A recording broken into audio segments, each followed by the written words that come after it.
ശ്രീയ സജീവൻ, ഉണ്ണികൃഷ്ണൻ പോറ്റി എന്ന സ്പോൺസറെ സംശയിക്കേണ്ടതല്ലേ? ഇപ്പോൾ പീഠം കാണാതായി എന്ന് പറഞ്ഞ തീയതി, പീഠം കിട്ടിക്കഴിഞ്ഞ ശേഷം ഓർമ്മയുണ്ടായിരുന്നില്ല എന്ന് പറയുക, ഇതിലൊക്കെ തന്നെ അസ്വാഭാവികത സംശയിക്കേണ്ടതല്ലേ? ഇപ്പോൾ ദേവസ്വം ബോർഡ് പ്രസിഡന്റ് പറയുന്ന ആ കാര്യം കൂടി പരിഗണിക്കേണ്ടതല്ലേ? അപ്പുറത്ത് കോടതിയുടെ വിമർശനങ്ങൾ ഒരു വശത്ത് നിൽക്കുന്നു.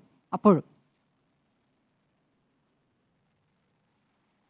സ്മൃതി, ഈ പ്രശ്നം, അതായത് സ്വർണ്ണപ്പാളിയിൽ വന്നിട്ടുള്ള ഈ ഇല്ലായ്മ, സ്വർണത്തിൻ്റെ അംശം നഷ്ടപ്പെട്ട കാര്യം വിവാദമായ ദിവസം നടന്ന ചർച്ചയിൽ ഈ ഉണ്ണികൃഷ്ണൻ പോറ്റി പറഞ്ഞ കാര്യം ഞാൻ ഇപ്പോഴും വളരെ കൃത്യമായിട്ട് ഓർക്കുന്നു.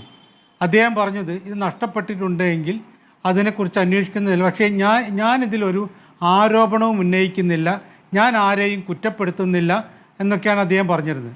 അന്ന് ആ ചർച്ചയിൽ പങ്കെടുത്ത ഒരു രാഷ്ട്രീയ പ്രതിനിധി, ജയേന്ദ്രമാഷ്, ഞാൻ ആ പേര് പറയുന്നില്ല, ഇത് പാർട്ടിക്കാരനാണെന്ന് പറയുന്നില്ല, അദ്ദേഹം പറഞ്ഞു നമുക്ക് ഉണ്ണികൃഷ്ണൻ പോറ്റിയെ പൂർണ്ണമായും വിശ്വസിക്കാം. അദ്ദേഹം പറഞ്ഞില്ല ഇതിലൊരു പ്രശ്നവുമില്ല, ഇത് ദേവസ്വം ബോർഡാണ് ഇതിൽ തട്ടിപ്പ് നടത്തിയതെന്നാണ് പറഞ്ഞത്. പക്ഷേ പിന്നീട് സംഭവിച്ച കാര്യം എന്താണ്? ഉണ്ണികൃഷ്ണൻ പോറ്റിയുടെ ബന്ധുവിൻ്റെ വീട്ടിൽ നിന്ന്, സഹോദരിയുടെ വീട്ടിൽ നിന്ന് ഇത് കണ്ടെടുക്കുന്നു. ആദ്യം അദ്ദേഹത്തിൻ്റെ തറവാട്ടിൽ വെച്ചു, പിന്നീട് അദ്ദേഹത്തിൻ്റെ സഹോദരിയുടെ വീട്ടിലേക്ക് മാറ്റിയെന്നാണ്. അറിയാതെ അങ്ങനെ പോവില്ലല്ലോ. ഒരു സ്ഥലത്ത് ചിലപ്പം ഇതെല്ലാം കൂടി കൊണ്ട് ശരിയാക്കിയിട്ട് അവിടെ നിന്ന് എടുത്തു കൊണ്ടുപോകുമ്പോൾ മറന്നുപോയി എന്ന് പറഞ്ഞാൽ കുഴപ്പമില്ല. പക്ഷേ ഒരു സ്ഥലത്തുണ്ടായിരുന്നത് പിന്നീട് വേറൊരു സ്ഥലത്തേക്ക് മാറ്റുന്നു എന്ന് വെച്ചാൽ സ്വാഭാവികമായിട്ടും ഉണ്ണികൃഷ്ണൻ പോറ്റി പറഞ്ഞ കാര്യങ്ങൾ എന്താണ്, തൊണ്ട തൊടാതെ നമുക്ക് വിഴുങ്ങാൻ പറ്റില്ല എന്നുള്ള കാര്യം ഉറപ്പാണല്ലോ. അപ്പോൾ അന്നേ അദ്ദേഹത്തെ പിന്തുണച്ചുകൊണ്ട് അദ്ദേഹം പറയുന്നത് പൂർണ്ണമായിട്ടും വിശ്വസിക്കണമെന്ന് ഞാൻ അന്ന് ആ ചർച്ചയിൽ പറഞ്ഞ കാര്യം. ഒരാൾ കാണിക്ക കൊടുത്താൽ, സ്പോൺസർ എന്ന് പറഞ്ഞാൽ കാണിക്കയാണല്ലോ അമ്പലത്തിലേക്ക് കൊടുക്കുന്നത്, ആ കാണിക്ക കൊടുത്തു കഴിഞ്ഞാൽ പിന്നീട് ആ കാണിക്ക കൊടുത്ത വസ്തുവിൽ അദ്ദേഹത്തിന് ഒരു തരത്തിലുള്ള അവകാശവും ഇല്ല. പിന്നീട് എങ്ങനെയാണ് ഞാൻ കൊടുത്ത സാധനത്തിൽ അതിന് സ്വർണ്ണം ഒന്നും കൂടി പൂശി തരാം എന്ന് പറഞ്ഞ് അത് അദ്ദേഹം വാങ്ങിക്കൊണ്ടുപോകുന്നത്? അതാണ് ഒരു പ്രധാനപ്പെട്ട പ്രശ്നം. മാത്രമല്ല, ഇപ്പം വിജയേന്ദ്രമാഷ് പറഞ്ഞാലൊരു പ്രശ്നമുള്ളത്, ഇത് നേരത്തെ ഇദ്ദേഹം സ്പോൺസർ ചെയ്തതാണ്. വിജയമല്യ സ്വർണ്ണത്തിൽ പൊതിഞ്ഞ് കൊടുത്തല്ല, സ്വർണ്ണപ്പാളിയിൽ പൊതിഞ്ഞ് കൊടുത്തതല്ല, ഇദ്ദേഹം സ്പോൺസർ ചെയ്തതാണ് എന്നാണ് എൻ്റെ അറിവ്. അപ്പോൾ അങ്ങനെയുള്ള സാധനമാണ് അത് വീണ്ടും അത് ശരിയല്ലാത്തതുകൊണ്ട് പൂശിത്തരാം എന്ന് പറഞ്ഞ് അദ്ദേഹം കൊണ്ടുപോകുന്നത്. ഒരു കാര്യമുള്ളത്, ഇപ്പോൾ നേരത്തെ ഇവിടെ രാധാകൃഷ്ണൻ പറഞ്ഞ കാര്യം, ഇവിടെ ദേവസ്വം മാനുവലിൽ പറയുന്ന അനുസരിച്ച് അത് അവിടെ വെച്ച് തന്നെയാണ് അറ്റകുറ്റപ്പണി നടത്തേണ്ടത്. ഏത് വസ്തുവാണെങ്കിലും അറ്റകുറ്റപ്പണി നടത്തേണ്ടത്, മറ്റുള്ള സ്ഥലത്തേക്ക് കൊണ്ടുപോകാൻ പാടില്ല എന്ന് പറഞ്ഞിട്ട് അത് മാറ്റിയ ഒരു പ്രശ്നം ദേവസ്വം ബോർഡിന് ഒഴിഞ്ഞു മാറാൻ പറ്റില്ല. ഇനി രാധാകൃഷ്ണന് ഇതിൽ ഒഴിഞ്ഞു മാറാൻ പറ്റുമോ? അതാണ് നമ്മൾ നോക്കേണ്ടത്. അദ്ദേഹം ആ സമയത്ത് കുറച്ച് കാലത്തേക്കാണെങ്കിൽ പോലും അദ്ദേഹം തിരുവാഭരണ കമ്മീഷണറായിരുന്നു. അതായത് തിരുവാഭരണം എന്ന് പറയുന്നാൽ അയ്യപ്പ വിഗ്രഹത്തിൽ ചാർത്തുന്ന ആഭരണങ്ങൾ മാത്രമല്ല, അവിടെയുള്ള മൊത്തം കാര്യങ്ങൾ, അതിൻ്റെ കസ്റ്റോഡിയനായിരുന്നു. അതിൽ മാറ്റം വരുത്താൻ വേണ്ടിയിട്ട് ചെന്നൈയിലേക്ക് അവിടെ പോയിട്ട് സ്വർണം പൂച്ചുന്നുണ്ട് എന്ന് പറയുമ്പോൾ അതിന് പോകുന്ന ആള് ഇത് കൊണ്ടുപോകുന്ന ഘട്ടത്തിൽ, ഈ ചെമ്പ് കൊണ്ടുപോകുന്ന ഘട്ടത്തിൽ അവിടെ അദ്ദേഹം ഇല്ല, അദ്ദേഹത്തിന് അപ്പോൾ ചുമതലയില്ല. അതിനുശേഷമാണ് അദ്ദേഹം ചാർജ് എടുക്കുന്നത്. ചാർജ് എടുത്ത ശേഷം ഈ സ്വർണം പൂശുന്ന നടപടിക്രമങ്ങൾക്ക് സാക്ഷ്യം വഹിക്കാൻ അദ്ദേഹം പോയി. അപ്പോൾ അവിടെ ആരൊക്കെ ഉണ്ടായിരുന്നു, ആരുടെയൊക്കെ സാന്നിധ്യം ഉണ്ടായിരുന്നു എന്നാണ് പറയുന്നത്. അതിനുശേഷം അത് കൊണ്ട് ഫിറ്റ് ചെയ്യുന്നപ്പോഴാണ്, അപ്പോഴും അദ്ദേഹം അവിടെയില്ല. തീർച്ചയായിട്ടും അത് അദ്ദേഹം പറഞ്ഞ കാര്യം ശരി. പക്ഷേ ഒരു കാര്യമുള്ളത്, ഒരു സ്വർണം പ്ലേറ്റിംഗ് നടത്താൻ പോകുന്ന, സ്വർണം പൂശാൻ കൊണ്ടുപോകുമ്പോൾ അതിനെക്കുറിച്ച് അതിൻ്റെ കസ്റ്റോഡിയനായിട്ടുള്ള ആൾ ഇത് നേരത്തെ ഇവിടെ ഉണ്ടായിരുന്നതാണ്. പുതുതായിട്ടുള്ള ഒരു തകിടിൽ ഈ ദ്വാരപാലക ശില്പം ഉണ്ടാക്കിയിട്ട് അതിൽ സ്വർണം പൂശി തരികയാണോ എന്നുള്ള കാര്യം നോക്കാൻ അവിടെയുള്ള രജിസ്റ്റർ പരിശോധിച്ച് വേണം പോകാൻ. അദ്ദേഹം കുറച്ച് കാലത്തേക്കാണെങ്കിലും, അദ്ദേഹം നേരത്തെ കൊടുക്കുന്ന സമയത്ത് ഇല്ലാതിരുന്ന ആളാണെങ്കിലും, കൊണ്ടുവരുന്ന സമയത്ത് ഇല്ലാത്ത ആളാണെങ്കിലും, അദ്ദേഹത്തെ ഇത് ചെയ്യാൻ പോകുന്ന സമയത്ത് സ്വർണ്ണം പൂശലിൻ്റെ പരിപാടിക്ക് പോകുമ്പോൾ ഇവിടെ നിന്ന് കൊണ്ടുപോയ അതാണോ, അത് ചെമ്പായിരുന്നോ, അത് വെള്ളി പൂശിയതായിരുന്നോ, അത് ഈയം പൂശിയതായിരുന്നോ എന്നൊക്കെ പരിശോധിച്ച് അത് എത്ര കിലോഗ്രാമിൻ്റേതാണ് കൊണ്ടുപോയിട്ടുള്ളത് എന്ന് നോക്കിയിട്ട് അത് വെച്ചിട്ട് വേണമല്ലോ പോകാൻ. ഒരു കാര്യം പോയിട്ട് നോക്കി പോരാനല്ലല്ലോ. അപ്പോൾ അത് സ്വാഭാവികമായിട്ടും അദ്ദേഹം തിരുവാഭരണത്തിൻ്റെ കസ്റ്റോഡിയൻ എന്ന നിലയിൽ തിരുവാഭരണ കമ്മീഷണർ സ്വാഭാവികമായിട്ടും അതുകൂടി നോക്കിയിട്ട് വേണ്ടിയിരുന്നു പോകാൻ. അപ്പോഴാണ് അദ്ദേഹത്തിന് ഇത് പുതുതായിട്ടുള്ള തകിടായിരുന്നോ അല്ലേ എന്നുള്ള കാര്യമൊക്കെ അറിയാം. അദ്ദേഹം അവിടെ പോയിട്ട് അദ്ദേഹത്തിന് അറിയില്ല എന്നാണ് പറഞ്ഞത്.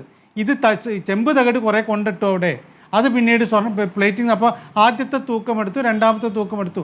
പക്ഷേ ഇവിടെ നിന്ന് കൊണ്ടുപോയിട്ടുണ്ടോ, അത് പുതുതായിട്ടാണെന്നുള്ള കാര്യം അതിന് നിയോഗിക്കപ്പെട്ട ഉദ്യോഗസ്ഥൻ, ഒരു ദിവസത്തേക്ക് ആണെങ്കിലും ഒരു ദിവസത്തേക്ക് നിയോഗിക്കപ്പെട്ട ഉദ്യോഗസ്ഥൻ ഇവിടെ തിരുവാഭരണം എന്ന് പറയുന്നത് അത് സ്വർണ്ണമാണെങ്കിലും ചെമ്പാണെങ്കിലും പിച്ചളയാണെങ്കിലും ഇരുമ്പാണെങ്കിലും എന്താണെങ്കിലും ആ അമ്പലത്തിൻ്റെ ഒരു വസ്തു, അമ്പലത്തിൻ്റെ ഒരു സ്വത്ത് കൊണ്ടുപോയിട്ടുണ്ടോ, അത് എത്ര ഗ്രാമിൻ്റേത് കൊണ്ടുപോയി എന്ന് അവിടെയുള്ള രജിസ്റ്ററിൽ കാണണം. അത് തന്നെയാണോ അവിടെയുള്ളത് നോക്കണം. അതല്ലെങ്കിൽ അദ്ദേഹം അത് രേഖപ്പെടുത്തേണ്ട കാര്യമാണ്. അത് അദ്ദേഹം ചെയ്തില്ല എന്നുള്ള അദ്ദേഹത്തിൻ്റെ വീഴ്ച തന്നെയാണ് എന്ന കാര്യത്തിൽ അദ്ദേഹം ഇതിൽ തട്ടിപ്പിനെ കൂട്ടുനിന്നു എന്നല്ല പറയുന്നത്. അത് അദ്ദേഹത്തിൻ്റെ വീഴ്ചയാണ്. ദേവസ്വം ബോർഡ് പ്രസിഡൻറ്റിൻ്റെ വീഴ്ച ഞാൻ പറഞ്ഞില്ല. സ്വാഭാവികമായിട്ടും അത് അങ്ങനെ ഒരു മാനുവലിനെ ധിക്കരിച്ചുകൊണ്ട് ഒരിക്കലും ചെയ്യാൻ പാടില്ല. രണ്ടാമത്തെ കാര്യം, ഇത് കോടതി ഇത്രയും കാര്യങ്ങളൊക്കെ പറഞ്ഞിട്ട് ആണ് ഇത്രയും. അപ്പോൾ ഇത് ഗൂഢാലോചന എന്ന് പറയുമ്പോൾ ഗൂഢാലോചന ഇനി പോലീസോ അല്ലെങ്കിൽ കോടതിയോ അല്ലെങ്കിൽ ഈ അന്വേഷണത്തിന് നിയോഗിച്ചിട്ടുള്ള ജസ്റ്റിസ് ശങ്കരനോ ഒക്കെ കണ്ടെത്തട്ടെ. അതിനു മുമ്പേ ഇത് എന്താണ് അയ്യപ്പ സേവാ സംഘത്തിൻ്റെ അല്ലെങ്കിൽ അയ്യപ്പ സംഗമത്തിൻ്റെ ശോഭ കെടുത്താൻ വേണ്ടിയിട്ടുള്ളതെന്ന് പറയേണ്ട കാര്യമില്ല. വീഴ്ച വന്നതിൽ ഈ പറയുന്ന രൂപത്തിലുള്ള ദേവസ്വം ബോർഡിന് പറ്റിയിട്ടുണ്ട്. ഇവിടെയുള്ള ആൾക്ക് ഇത് കൊണ്ടുപോയ എന്താണ് ഇത് പരിശോധിക്കാൻ പോയിട്ടുള്ള അന്നത്തെ ദേവസ്വം തിരുവാഭരണം കമ്മീഷണർക്ക് പറ്റിയിട്ടുണ്ട്. സ്വാഭാവികമായിട്ടും നമ്മൾ കണ്ണടച്ചിട്ട് ഒരാളെങ്കിലും വിശ്വസിക്കുകയാണ്. ആ സ്പോൺസർ ആണെങ്കിൽ അല്ലെങ്കിലും വിശ്വസിക്കുകയാണ്. മാത്രമല്ല, ഇദ്ദേഹത്തിനെതിരെ മാനനഷ്ട കേസ് കൊടുക്കും എന്നാണ് ഇപ്പോഴത്തെ പ്രസിഡൻ്റായിട്ടുള്ള പ്രശാന്ത് പറഞ്ഞിട്ടുള്ളത്. മാനനഷ്ട കേസ് ഇദ്ദേഹത്തിനെതിരെ സത്യത്തിൽ വേണ്ട എന്താണ്, അദ്ദേഹം നഷ്ടപ്പെട്ടു പോയി എന്ന് പറഞ്ഞ സംഗതി അദ്ദേഹത്തിൻ്റെ വീട്ടിൽ നിന്ന്, അദ്ദേഹത്തിൻ്റെ വീട്ടിൽ നിന്ന് അദ്ദേഹത്തിൻ്റെ ഏറ്റവും അടുത്ത ബന്ധുവിൻ്റെ വീട്ടിൽ നിന്ന് കണ്ടെത്തിയിട്ടുണ്ടെങ്കിൽ അത് തെഫ്റ്റാണ്. അത് ഞാൻ പണ്ട് കൊടുത്ത സാധനത്തിൻ്റെ ഒരു കഷ്ണം ഞാൻ മാറ്റി വെച്ചു എന്ന് പറഞ്ഞിട്ട് കാര്യമില്ലല്ലോ. ഇത് കൊടുത്തു കഴിഞ്ഞാൽ അത് കാണിക്കയാണ്. കാണിക്ക തിരിച്ചെടുത്തിട്ട് അതിൽ കുറേ എടുത്തു മാറ്റുകയോ അല്ലെങ്കിൽ സൂക്ഷിച്ച് വെക്കുകയോ ചെയ്തിട്ടുണ്ടെങ്കിൽ അത് ഗുരുതരമായ തെറ്റാണ്. ദേവസ്വമാണ്, ദേവൻ്റെ സ്വത്താണത്. ദേവസ്വത്തിൻ്റെ സ്വത്ത് എടുത്തിട്ട് ഇങ്ങനെ ചെയ്യാൻ ഒരാൾക്കും അവകാശമില്ല, സർക്കാർ ക്രിമിനൽ കേസാണ് കമ്മീഷണർ പറഞ്ഞിരിക്കുന്നത്. ഇത് രജിസ്റ്റർ രേഖപ്പെടുത്തിയതാണോ ഈ പീഠമെന്ന് അറിയില്ല എന്ന്. കൊണ്ടുപോയി പാകമാകാത്ത പീഠമാണ്, അപ്പോൾ തിരിച്ചു കൊണ്ടുപോയി. അതിനെതിരാണ് വിവാദം എന്നാണ് അദ്ദേഹം ചോദിക്കുന്നത്. അല്ല, അത് അറിയണമല്ലോ. അതാണ് പറഞ്ഞത്, ഇവിടെ ഈ രജിസ്റ്റർ എന്ന് പറയുന്നത് വേറെ എവിടെയും കോടതിയുടെ കസ്റ്റഡിയിലൊന്നും ആയിരുന്നില്ല. ഇത് ദേവസ്വത്തിൻ്റെ കയ്യിൽ തന്നെ ഉള്ളതാണ്, ദേവസ്വം ബോർഡിൻ്റെ കയ്യിൽ തന്നെ ഉള്ളതാണ് രജിസ്റ്റർ. തിരുവാഭരണം കമ്മീഷണറുടെ കസ്റ്റഡിയിലുള്ളതാണ്. അതിൽ ഈ പീഠം ഉണ്ടായിരുന്നോ ഇല്ലയോ, ഇപ്പോൾ നേരത്തെ പറഞ്ഞ പോലെ പീഠം എന്ന് പറയുന്ന സാധനം വായുവിൽ വെച്ചതാണോ, അല്ല പീഠമില്ലാതെ അത് ഈ പറയുന്ന ഈ ശില്പങ്ങൾ വായുവിൽ വെച്ചതാണോ, അതല്ല ചുമരിൽ ഒട്ടിച്ച് വെച്ചതാണോ എന്നൊക്കെ നോക്കണ്ടേ. സാധാരണ രീതിയിൽ എന്ത് വയ്ക്കുമ്പോൾ അതിനൊരു പീഠം, അടിസ്ഥാനം ഉണ്ടാകും. അതാണ് പറയുന്ന പീഠം എന്ന് പറയുന്നത്. അതില്ലാതെ എന്തായിരിക്കും, ഒരു പക്ഷേ പീഠം ഇവിടുത്തെ നേരത്തെ ഉണ്ടായിരുന്നു കൊണ്ടുപോയില്ല, പുതിയതാണ് എങ്കിൽ അത് അവിടെയും സംശയിക്കേണ്ട കാര്യമുണ്ട്. ഇതിൻ്റെ ഈ നേരത്തെ ഉണ്ടായിരുന്ന അതേ സംഗതിയിൽ പ്ലേറ്റിംഗ് നടത്തുകയാണെങ്കിൽ ഇതിന് രൂപമാറ്റം വരില്ലല്ലോ. ഇവിടെ പീഠം രണ്ടാമത് കൊണ്ടുവച്ചപ്പോൾ രൂപമാറ്റം വന്നു, അത് പാകമാകാത്തത് കൊണ്ട് തിരിച്ചു കൊണ്ടുപോയി എന്നാണൊരു വാദം. ഇതൊക്കെ നമുക്ക് അങ്ങനെ വിശ്വസിക്കാൻ പറ്റും. അപ്പോൾ ഇതിൽ കുറേ എന്താണ് ഏച്ചുകൂട്ടലുകളും കുറേ യോജിപ്പില്ലായ്മയും ഉണ്ട് എന്നുള്ള കാര്യത്തിൽ ഒരു സംശയമില്ല. അന്യോന്യം കുറ്റപ്പെടുത്തിയിട്ട് കാര്യം. കാരണം ഇവിടെ ദേവസ്വം ബോർഡ് ഞങ്ങൾ അറിയില്ല എന്ന് പറയുന്നത് അപ്പോൾ സ്വാഭാവികമായിട്ടുണ്ടാകുന്ന പ്രശ്നങ്ങളാണ്. ഇത് ഒരിക്കൽ പോലും നമുക്കിങ്ങനെ അങ്ങനെ ഒറ്റയടി വിഴുങ്ങാൻ പറ്റില്ല. ശരിയായ അന്വേഷണം, കോടതിയുടെ മേൽനോട്ടത്തിലുള്ള അന്വേഷണം ഉണ്ടാകേണ്ടതുണ്ട്. ശരി, ദേവസ്വം ബോർഡ് ചുമതലകളിൽ അടിസ്ഥാനപരമായി തന്നെ വീഴ്ചകൾ പറ്റിയിരിക്കുന്നു, പ്രാഥമികമായി തന്നെ വീഴ്ചകൾ വരുത്തിയിരിക്കുന്നു എന്ന് കോടതിയുടെ വിമർശനത്തിൽ നിന്ന് വ്യക്തമാണ്. ഞാൻ